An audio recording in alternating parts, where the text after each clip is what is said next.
সাইদ সাদিকুল ইসলাম নাইমকে বাঁচাতে চট্টগ্রামে অনুষ্ঠিত হল কনসার্ট ফর নাইম।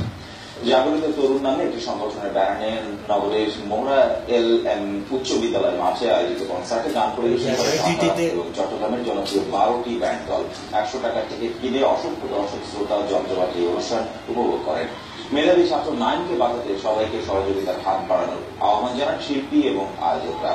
গুরুতর অসুস্থ নাইম বর্তমানে ভারতের চেন্নাইয়ে CMC হাসপাতালে চিকিৎসাধীন। তার চিকিৎসায় প্রয়োজন অন্তত 20 লাখ টাকা।